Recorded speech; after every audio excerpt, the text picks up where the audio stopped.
So good evening, everyone. This will be the last session, I gather, today, so we'll keep it as interesting as possible. So this session, we'd like to focus on a discussion with the panel, but also the attendees more organically, to focus on how can HPC serve quantum computing, so to speak, and not necessarily just look at how can quantum computing be integrated with HPC. So in that spirit, the premise we kind of caught up last week with was the debate probably is no longer are quantum computing and HPC to interface with each other. The case is pretty much that they essentially need to work with each other, but more importantly, understand what are the use cases where HPC would serve quantum. In that sense, it has been becoming a part of operating the quantum computing systems, from looking at orchestration, software-based emulation, serving, control, compilation, and potentially error correction as well. So in that sense, we started with, if you could click to the next slide. So before we go to the question, there is an interaction possible through the page for this session. So if you went into the app or the website, then you'd be able to look at the chat questions and polls, and we can see your questions as you type them. So please feel free to engage there. So we have on the panel Mar from BSc. We'll all introduce ourselves in a minute. Mar from BSc, Sara from CINECA, Brendan from Equal One, Eric from IQM, and Nick from Riverlane.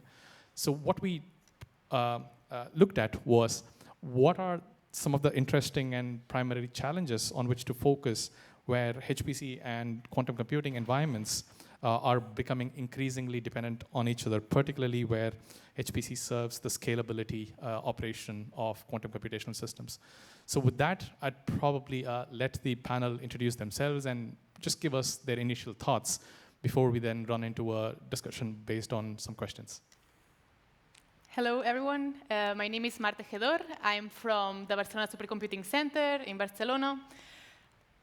Basically, in Barcelona, we have 3 quantum computers, 2 digital quantum computers called Mare Nostrum, ONA, Red, and Blue, and a new one that we just got, that is a quantum annealer, along with the Mare Nostrum 5, which is the HPC, where we have the general purpose and accelerated partitions with GPUs and the general purpose with the CPUs. So basically, our question about quantum HPC integration comes along with the question of how we can take advantage of all of them. This is how our setup in Barcelona looks like. We have multi-cluster Slurm to handle the classical side and the quantum one. All of them share the same GPFS, the shared file system. And then we also have some communication between the classical nodes and the quantum nodes between the storage network. Basically, there are multiple quantum activities that come along with the HPC. Here, all the people in the BSc that is contributing to this effort. I present a little bit of myself and my background. I'm a Ph.D. student focusing partially on the quantum HPC integration, and I've been a main author of some of the papers that the BSc released related to the HPC and quantum integration. And basically, I have experience with orchestration, scheduling, and integration of these quantum and HPC heterogeneous jobs. Basically, here is a little bit of this quantum HPC ongoing project that we are handling at the BSc, and this is more or less what I've been working on to have a little bit of a sense of it.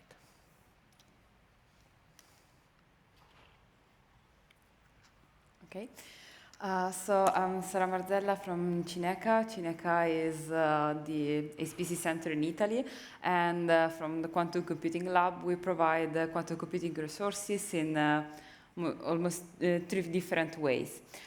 So we do have cloud resources. We provide Pascal and the Wave cloud resources. We are installing our 2 first and integrating our 2 first quantum computing systems in Bologna Technopole, an IQM system called SOL, so superconducting, and a neutral atom from Pascal, an IQM system called NOx, and Pascal neutral atom called SOL. And we I've installed almost 10 emulators in our so-called quantum suite. We choose to focus on the installation of quantum emulators that can exploit HPC resources, so HPC features like parallelization or GPUs, and that's why. There is a huge difference in using emulators and in not using them, both from quantum computing resources point of view and from algorithmic point of view. Because when we have to remember that quantum computing resources are still scarce, and we cannot afford to use them without knowing well how to do that.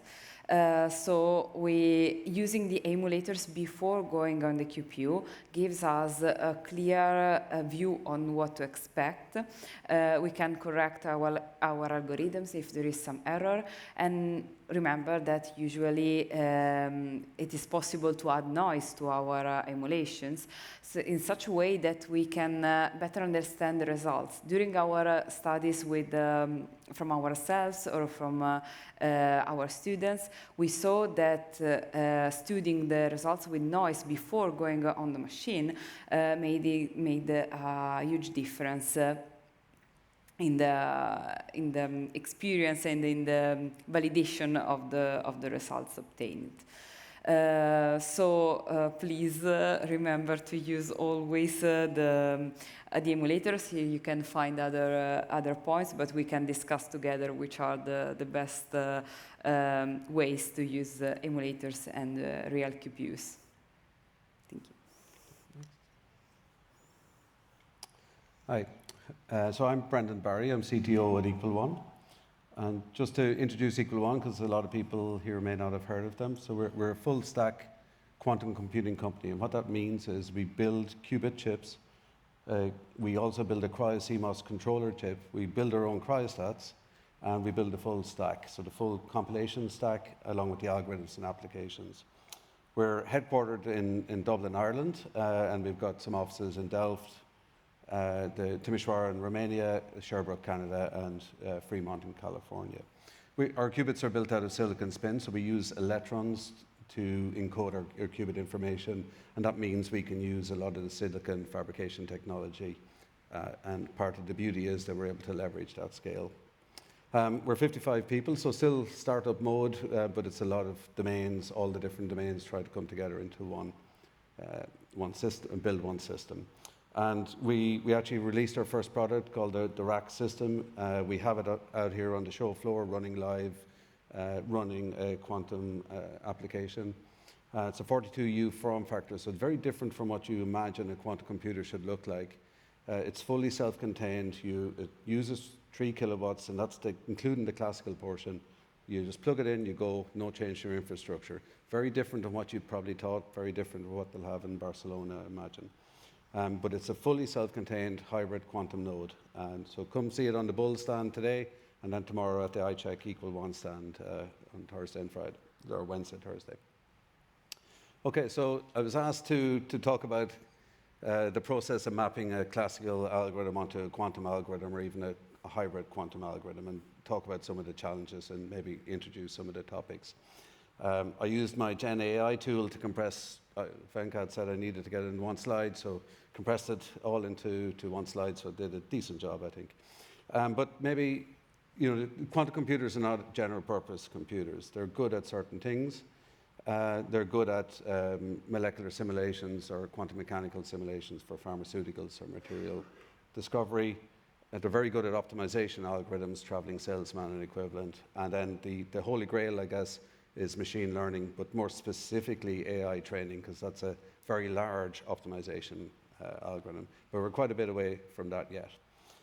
We map them then, and we decompose them into a classical portion and a quantum portion. There's a relatively small number of quantum algorithms in the world today, maybe a handful, and there's lots of variations in those algorithms. And some algorithms suit certain quantum computers. So the mapping effect is not that difficult. However, choosing what goes in classical and choosing what goes in quantum is quite tricky.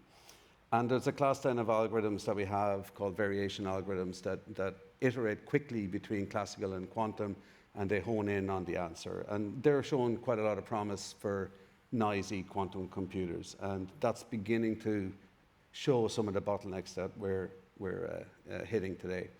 And so, the good news is there's a relatively small number of quantum algorithms. They're getting better all the time.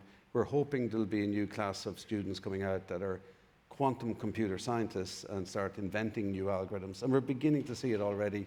There's some real improvements in the RSA algorithms, for example.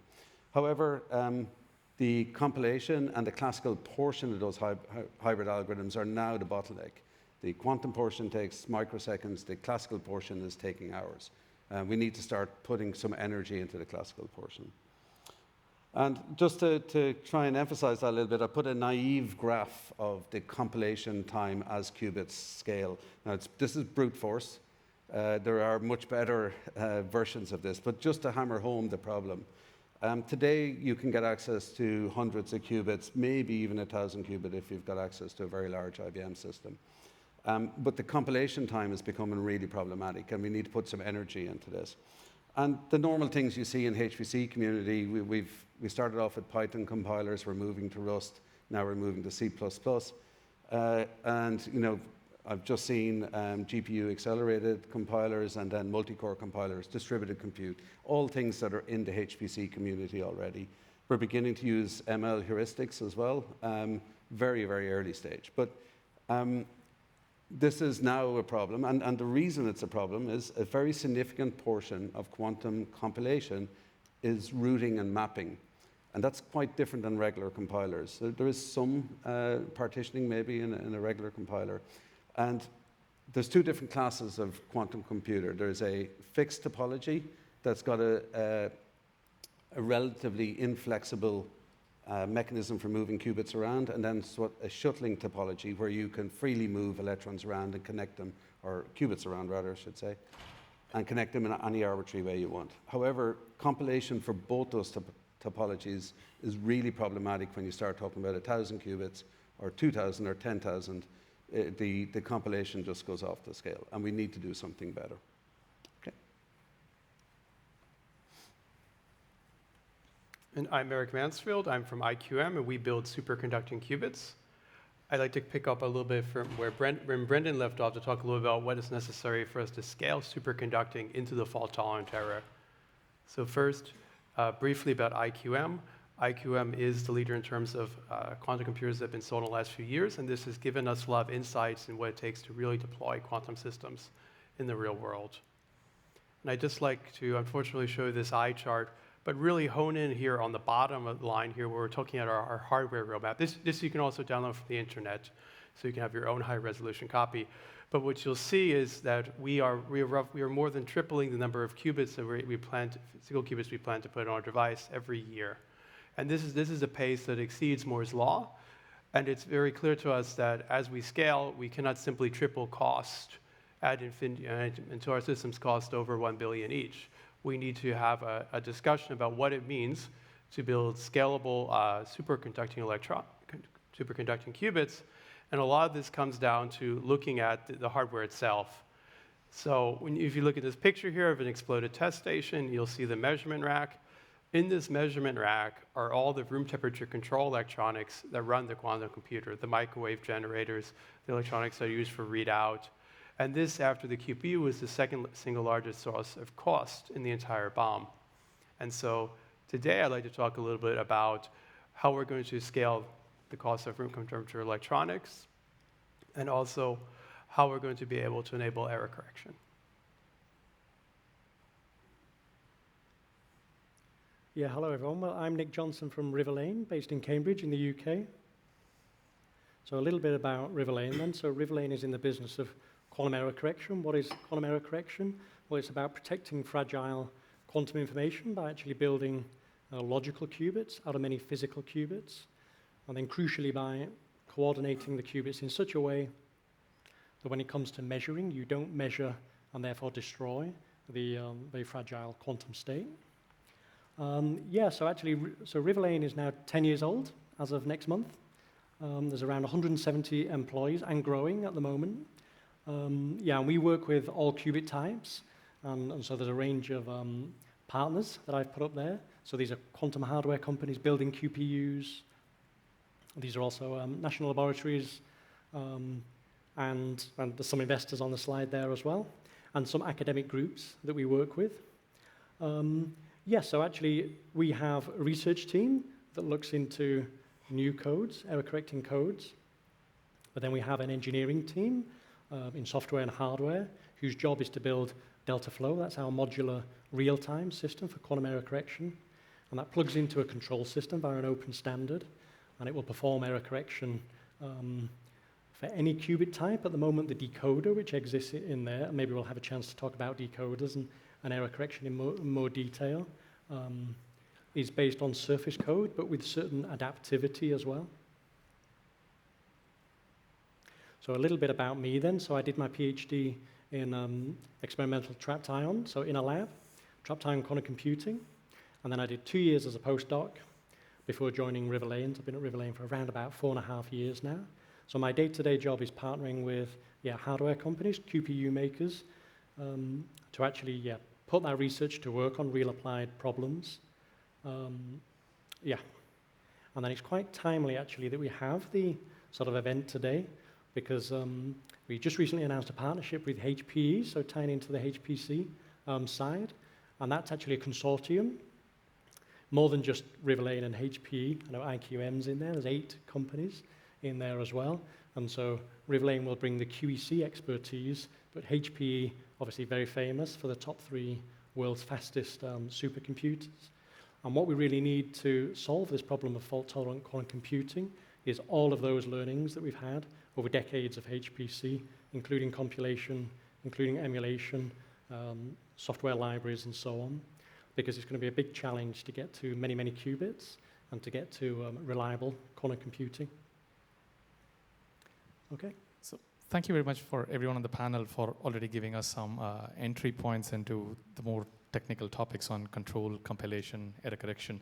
So just before maybe we start going through some of the topics, I'd like to point out that we have 3 mics on the floor, so at any stage, if you want to engage, please just go up to one of the mics and I'll weave you into the conversation here.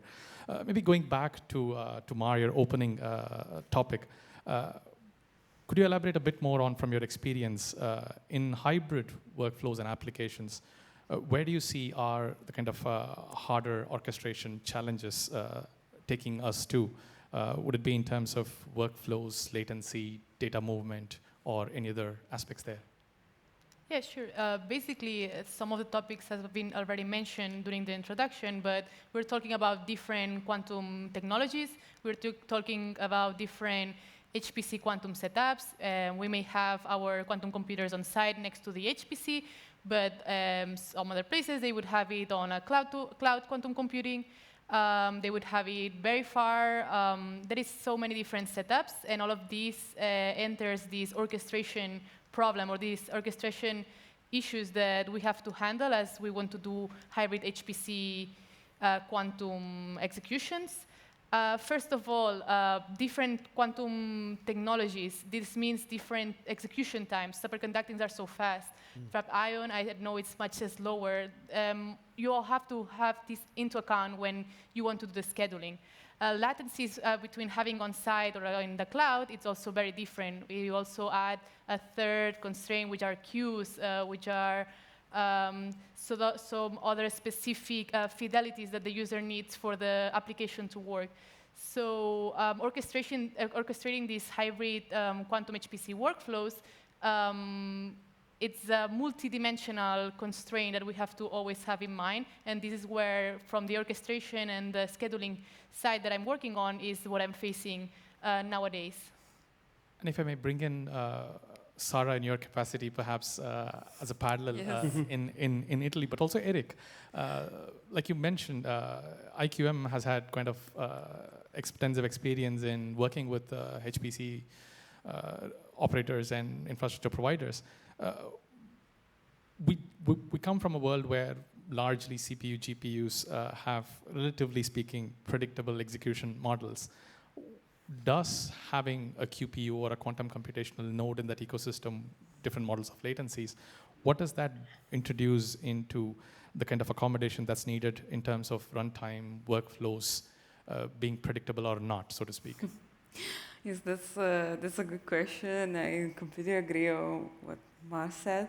We're installing actually two different types of quantum computers, and they affect the HPC ecosystem in different ways. Even if the vendors, like for example IQM, really are into the integration with the HPC environments, as Mar said, the HPC environments can be very different, and no one knows which is the best way to do this integration. Indeed, we are working on some projects studying these types of hybrid workflows and understand how the runtime and workflows and hybrid jobs are affected by the presence of quantum computers. We just published some first results on Leonardo's system, but using a simulation of emulation, not actually emulation, but simulation of quantum computers. And we really want to try with quantum computers and see what will happen, because we obviously can have some ideas on how to optimize the resources. For example, obviously using the so-called baseline type of job. So,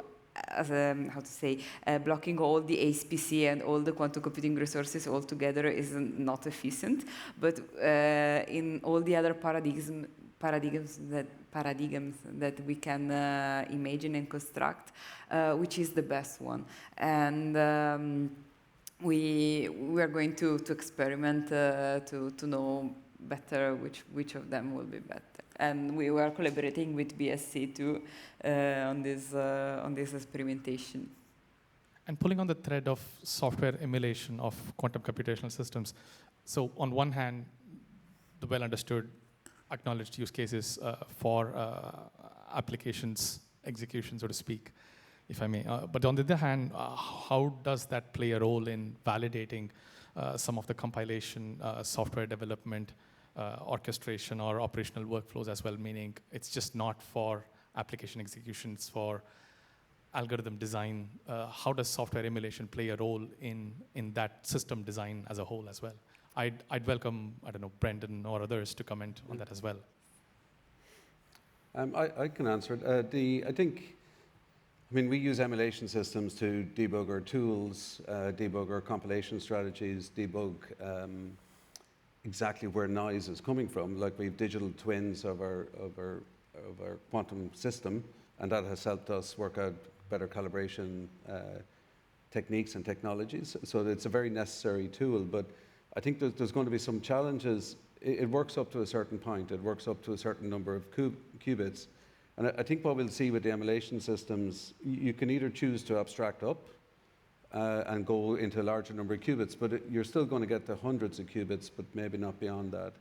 And like, if you take the way we design processors today, we never simulate the whole processor. We simulate very small parts of it, check that the building block is correct, like the Lego brick, and then we put all the Lego bricks together, fabricated, and 90% of the time it works. And then we go in a debug cycle, and often we can fix it. So I think the emulation tools will be used in a very similar way to certainly identify where noise is coming from and damaging our qubits. It'll help us build architectures and compilation tools and tool stacks. But I see it as a development debugging tool necessary in the building of any new quantum architecture, I would say. But always will necessary. Yeah. Pulling on that, where would the panel see the current efforts satisfying that need, like you said, not necessarily scale up, but scale sideways in terms of the functionalities of QPUs or quantum computational systems design? Where do you see, is there a need to invest more efforts in making them HPC-enabled, so to speak? Because more the complex system you want to emulate, it becomes a more classical HPC application. So where do you think the ecosystem and the support for the tooling there is? Well, one of the things that IQM has been doing, kind of to leverage HPC's capabilities, is using the Lumi cluster in Finland to simulate our actual devices, so to simulate the physics of individual qubits. That has been immensely powerful in helping us develop better QPUs.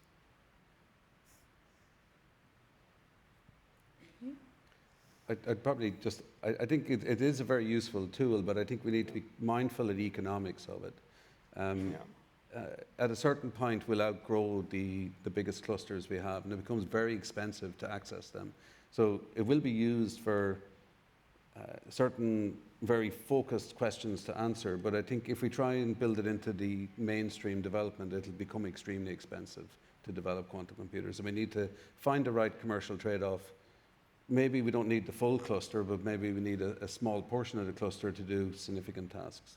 But today, yeah, if we can get access to a large HPC computer, more than happy to use it. But yeah, it's prohibitively difficult these days. So. Right, and I'd like to bring in the others, Nick and Brendan and Eric as well. You mentioned other aspect where it is HPC required is on error correction. So could you elaborate a bit more on when error correction enters the picture, what does it bring in terms of the kind of computational tasks and the realistic time to solution that's required for error correction at different categories to be served by HPC? Yeah, I can definitely talk about that. I think one of the biggest insights when I've been working with partners is actually from a simulation perspective, is to see, well, first of all, QEC is quite an in-depth topic, and it's a stack within a stack, effectively.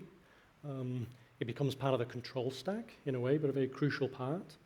And I think certainly working with national labs, people want to see an end-to-end process.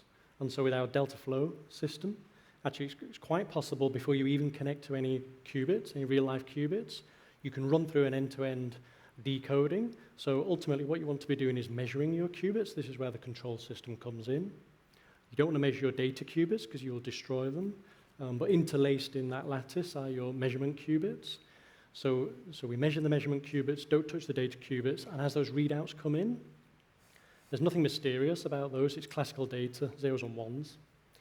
And the readouts are passed into the QEC system and then processed.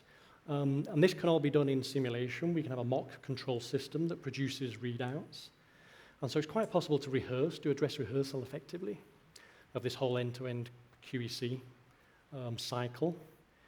And then actually with our system, because we wanted to make it as seamless as possible, you can, when you're ready and when you understand the actual process, because it's a complicated enough process, but we want it to be easy, you can actually take the loopback cable from our system, plug straight into a control system, and now, assuming that everything goes well, you'll get real readouts from real qubits, and you would have just rehearsed the process. And so now real data will go to the decoder, and you'll get a correction back to tell you whether your logical qubit has actually had an error or not. And what kind of latency or architectural integration challenges, as much as you can disclose in public, so to speak, are we expecting of HPC in that perspective? I mean, yeah, latency is very important. So the main figures that I think about is latency, response time, throughput, how quickly are you churning through data. And to give you some numbers then, so we think for latency, there's a few scenarios. There's purely memory, the most fundamental operation you can do. You want to initialize a logical qubit, and when you come back, whether it's a millisecond later or a month, you want the qubit to be in the same state, just like a hard drive. But then there's some much more constraining tasks, such as if you want to do logic, if statements. So you really want a latency of less than 10 microseconds. Yeah. But your throughput can be a little bit different.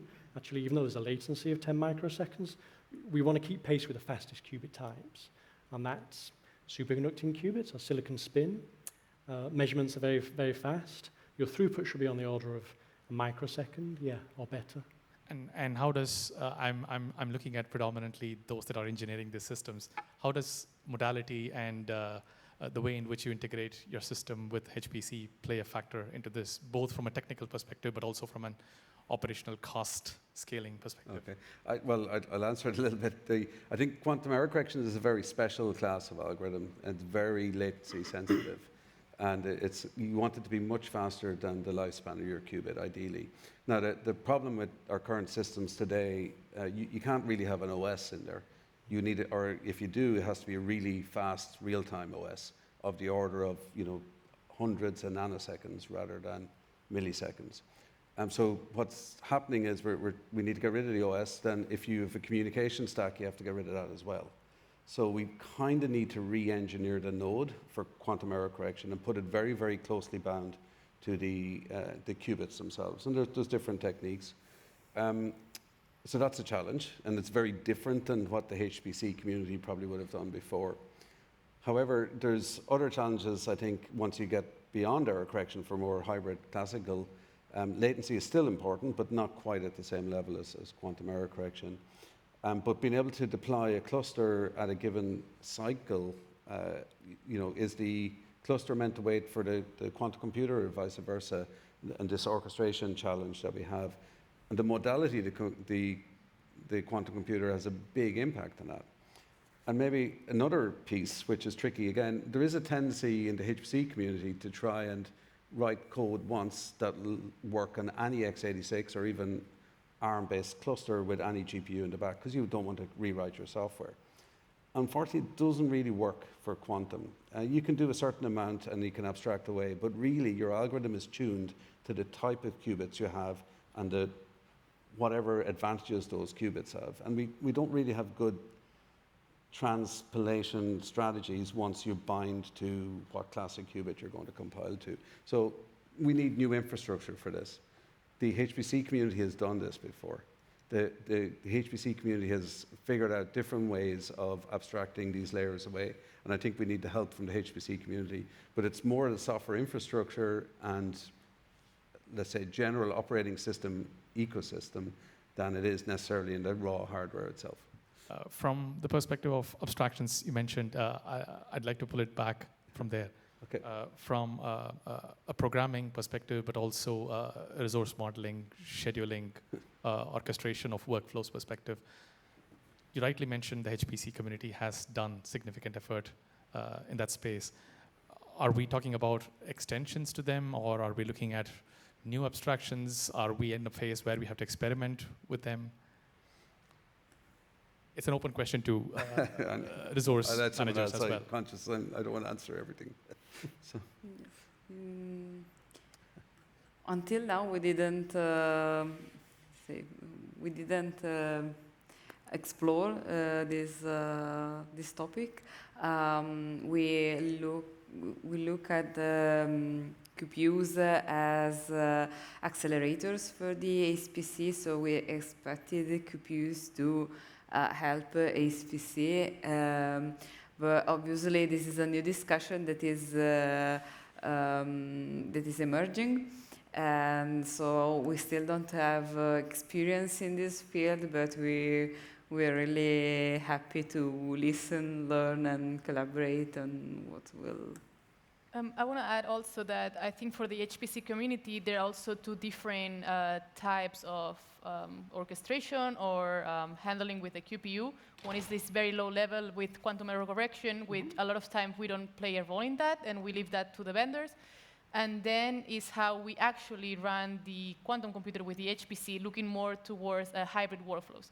Like workflows that they really require the HPC, like you need multiple nodes, multiple cores of CPUs, GPUs to run that, and then you also include the quantum computer's accelerator. Not just like some easy loops around classical quantum, which this can be already handled inside the single quantum node.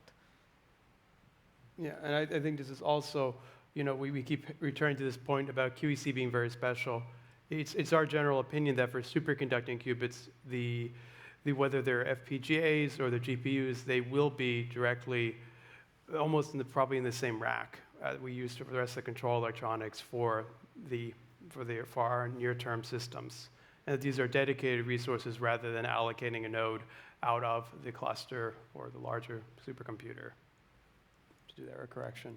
and that the error correction is most interesting to researchers who want to experiment with new codes, really understand how the bare metal operates, but that people doing chemistry, they do material science, they're going to want to be more on this abstract level, doing these loosely integrated workflows that use quantum as an accelerator, like Mara was just saying. So could then it be the case that quantum computational tasks require more classical support down the line compared to what we have today in terms of as the error correction or the scale of quantum computational systems scale? So are we looking at a representative scale of HPC or classical computing support quantum computing, which may not scale the same way? I think there's certainly many things that are required to operate a quantum computer that will use these resources. I think if we went back to, Brendan showed us a chart just looking at a naive way to compile circuits. And circuit compilation in the fault-tolerant error is going to be quite complicated. Sara, can I ask you about the usage experience that you have had of software emulators from your user base? How does that serve in terms of the HPC capacity before you put your users in front of your queues on your quantum computational nodes? So we strongly suggest to our users to use emulation before, even because for an HPC point of view, we need to validate these new technologies. Right now, quantum computing is actually recognized as a new technology, but benchmarking is one of the focal points to know how a technology is behaving and what to expect. So we had different works on benchmarking different types of quantum technologies. As we all know, there is no assured benchmarking with that involves all the quantum computing technologies. But it's always interesting to see how much far we can go, and we will propose maybe some hackathon or some way to involve our users to check the new technology, the new quantum machines that we are installing with the emulators that we have, to see what is better, which quantum technology is better for which algorithm. But obviously, if we want to test such a high point of optimization, so if we want to check which is the best technology for the best use case, we have to be sure that our algorithm was the best that we could test on these quantum machines. And obviously, using directly the quantum machines makes things more difficult, and you cannot be sure that your algorithm is the best one. So using the emulators before helps us to have a common ground and clear picture from where we can start for exploring these new technologies. And on benchmarking, actually, that's a really important point, because I think you can benchmark a HPC system, you can benchmark a sort of quantum computer, but now what we're interested in is benchmarking the whole combined system. And once you bring error correction, it's another layer as well. So actually, Riverlane did a little bit of work at a project called QStone, and this was with Oak Ridge National Lab as well, and actually Rigetti, using their system remotely in California. But actually, we were able to provide all of these different layers and look at a benchmark that was based on what would be a typical workload, and we could use a lot of emulation to sort of emulate this kind of data that's moving around. And so a workload that includes QEC would potentially be setting up a logical qubit, like a surface code patch, making the measurements and repeating multiple rounds of error correction. And so that gives you a clearer picture of all the different things that's going on, which you want to capture in your benchmark. Yeah, I'd probably add to that a little bit. I mean, I think we're seeing some really good developments in the benchmarking. It's beginning to focus on the capacity of the quantum computer rather than the specifics of the quantum computer. And the other thing that we're seeing happening across the border is an attempt to classify when the quantum computer of a certain capacity will deliver utility and advantage. And I think it's been a very healthy exercise because it has helped us focus a certain amount into what type of quantum computer will have the right type of capacity to deliver advantage sooner with lesser qubits or maybe higher quality, longer lived qubits. It's not perfect by any means, it needs a lot of work, but it's a good direction. It's a good direction for the quantum community, and it helps researchers inform themselves as to what is the right type of quantum computer I need for my given application. And the emulation feeds into that as well, because that gives you a good flavor of the direction you need to go for what's going to deliver utility for you sooner. Okay. Right. I don't see any comments or questions on the floor unless someone would want to jump up now. Else I'd like to bring us to kind of the last round of comments from our panel members. So looking across kind of the topics we touched on in a kind of loose fashion, workflow, orchestration, software emulation of quantum computational systems, control systems, compilation, error correction. I know all of them sound really still open problems that are actively being worked upon. Would you have any closing remarks on the kind of your prioritized focuses in those areas? Naturally, you can take your own focus as a kind of biased perspective, but would you look at, I don't know, more efforts required in certain areas, whereas others? Maybe start from Mar and we'd work out. I can start. I think as orchestration and scheduling point of view, we still have a lot open questions that it's hard to precise because we don't know a lot of things. One thing we are also very interested is what they already mentioned about how it's going to scale, like the size of the circuit is going to scale, the amount of qubits, gates, how much data is that, also in terms of data movement that we already mentioned. I think I'm also, from a more personal point of view, interested in how we can move also compilation, transpilation into the HPC side. Mm-hmm. Not even like inside the quantum node, more in HPC, and see how fast we can transfer that into the quantum node and to the QPU. And yeah, I think the main directions is having these open questions and trying to answer as broad as possible to try to focus for all type of quantum technologies and to be kind of open to see how the community advances on these topics. Okay, I'd probably maybe to talk about the applications that are most suitable for quantum computers. Essentially, is small input data, large computation, small output data. But there's a whole other class of computation that's large input data, large computation, small output data. Specifically, the one that I think most people are familiar with is AI training. But we know a quantum computer could be good at optimizing AI models, but the data set is so big, getting it into the quantum computer is quite difficult. However, and even the research today says it's going to actually consume more classical compute than actually training the model would in the first place. So we need some breakthrough in the algorithmic approach, and I'd call on the HPC researchers and community to figure out a way of essentially principal component analysis, extracting the key data that we need to put into the quantum computer to train an AI network, and it'll make all our lives a lot easier. We won't be consuming the supercomputer doing AI training. We'll have it to do something else, and maybe open up some of the investment community's money to invest in quantum computers for the future. I think AI has a role as well. Oh, sorry, Venkatesh. Is that as much a problem-specific encoding problem as it is? I think we know it's a far-away problem. We can solve other things sooner, so we're focusing on that. But I think if we could start developing answers for that problem, it would open up a quantum computer to start attacking other things other than what we're applying them for today. And I think it will come. It will come when there's a bigger quantum computer. It will come when there's people who have studied quantum mechanics alongside computer science through their undergrads.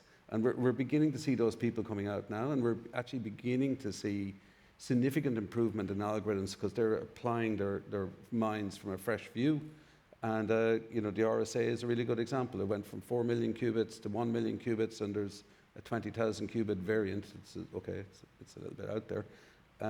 But if we can apply some of that energy to this task, I think we can start opening up new markets and new areas of development for quantum computers. Yes.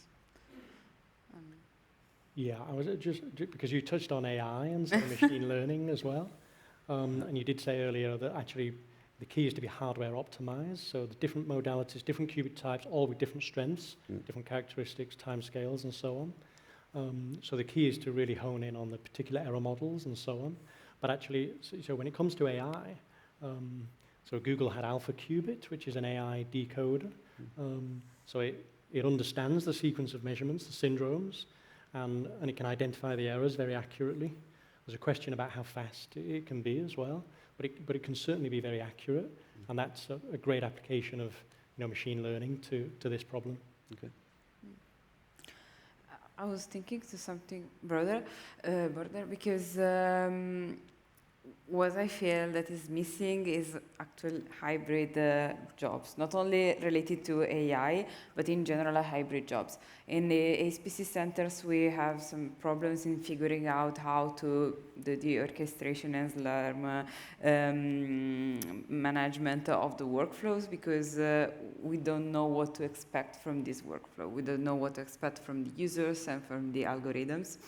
So obviously all the hardware problems and all the error correction and fault tolerance problems, they're really huge problems, but how to say, they are vendor side problems in some sense, but for us, so we hope that we are sure that they will be able to solve them, and we are ready to collaborate if there is something that we can do from the HPC side. But right now, from the HPC side, it is hard to figure how what we have to deal with, because we don't have a huge set of actual hybrid algorithms, as you were mentioned before, not simple algorithms that just use a little bit of here, a little bit of them, but something that really integrates both features from HPC and quantum computing. If I may break the cycle, pardon me, Eric, pulling on the thread, the quantum computational device developers, how does that play a factor in your working relationship with HPC vendors and systems integrators? Because, like Sara said, it's not a HPC system operator problem. It goes further upstream, so to speak. So how closely would you have to work with the vendors on the classical side and the integrators on the classical side? So for Eric? For Eric, Brendan. I think this is one of the key things that we're trying to figure out, because quantum is the new accelerator come to the HPC Center, and we're trying very carefully to not reinvent the wheel. In fact, I was talking to the system administrator of one of the largest systems in Europe, and they said there was no way they would, quote unquote, reconfigure Slurm for this little silly computer. And so this really affects all of our thinking. How do we bring in quantum in the correct way, where it's non-disruptive, it observes, everything that's been done at HPC in the last 40 plus years. And that's why we're proud to work with various partners. Proud to work with CINECA, we're proud to work with Oak Ridge, we're proud to work with HPE, we're proud to work with others, and NVIDIA, to figure out all of these details to do it the right way. Yes, and if I can add something, is a really interesting work that we are developing together. There is not a clear line where the work of the vendors ends and when the work of HPC centers begins, and all the layers in between. It's something that we are discovering all together, and we are building this really interesting community, and is a really nice synergy that it is being created between HPC centers and vendors. And not only. Because the lower we go into the stack, we need to, we as in the device and systems developers need to engage in terms of specific processor architectures or interconnects that serve that kind of latency or kind of in-loop capabilities? I think this is an early stage problem because right now quantum computers are not really delivering value to the HPC center, and you get this attitude that it's a little bit of a nuisance, and I don't want to have to, charge up the nitrogen or whatever it is. But once that changes, once the dynamic changes to start enabling things that your supercomputer could never do, I think then the dynamics will change. So suddenly you're delivering value to the end users, and the end users come to your HPC center saying, I need to get access to that machine because it does things nothing else can do it. We're a couple of years away from that, but not 10 years, not 5, I'd say 2 or 3, where we start really delivering value. And the onus is on the vendors to deliver the value, and once the value, if you build it, they'll come, but it has to be high enough quality, and it has to be delivering utility to the end user. After that, then I think, in the meantime, we're working on trying to figure out how best to enable the system. But once the value comes, then I think we'll be able to optimize it and really exploit the true value of a quantum computer in a HPC environment. Okay. So restoring the cycle. Eric, if you wanted to have any last comments on where you think the focus of HPC and quantum should look at? I mean, I think for HPC, there's a lot of things that we can do together. Still, like we were talking about, modeling and simulating qubit design, figuring out how to do compilation, this entire topic of building a fault-tolerant software stack. And even in this intermediate period where we're moving from NISQ into fault tolerance, where people are trying to simultaneously run NISQ algorithms, run QEC experiments, maybe manipulate a handful of logical qubits. All of this needs a good, clean, programmatic way to do it. Nick? Well, I think it's interesting to think about the very end user when we look ahead to 10 years, because if a chemist wants to use HPC to solve a problem, it's a bit like if you use ChatGPT, you don't want to bother yourself with the half adders and the sort of the bits that happen underneath. So especially something like quantum computing must be so seamless. It doesn't affect a chemist or cryptographer. They don't want to know about that. They simply want the system to work. And they want the tools to make it work as well. So I think open source has a large part to play because we can make some really nice software that makes life easy for people. So again, if I can just talk about Riverlane. So we made this open source system called DeltaKit. And okay, it's about error correction, but there's a lot of interest in error correction. How does it work? And before we get to that sort of 10-year milestone, I think there's going to be a lot of interest, taking off the lid, looking under the hood, whether it's error correction or it's actually, the qubits themselves. And so this is a library that allows you to very easily build. You don't have to build from scratch. You have very many functions that will allow you to build error-corrected circuits. Could be the surface code, it could be something else. And there's a lot of research at the moment still. We're probably a breakthrough or two away, from something really big, where actually maybe we can bring down the number of qubits that are needed so that actually the timescale gets accelerated. If we don't need 1 million qubits, we only need a few thousand. That would really get us much closer to sort of fault tolerance, much quicker. Thank you very much. So with that, we believe, or at least I believe that a number of critical items have distilled up, so to speak. Much of the conversation in the HPC community has been on how to integrate or interface with the systems, but I hope this brought up equally parallel challenges for quantum computing to be served by the classical resources as well. So I hope that was helpful in rebalancing our perspectives of the integration efforts or the interfacing efforts. So with that, I'd ask you to please help me thank the panel members, and thank you as well for your attention. And wish you all a good evening.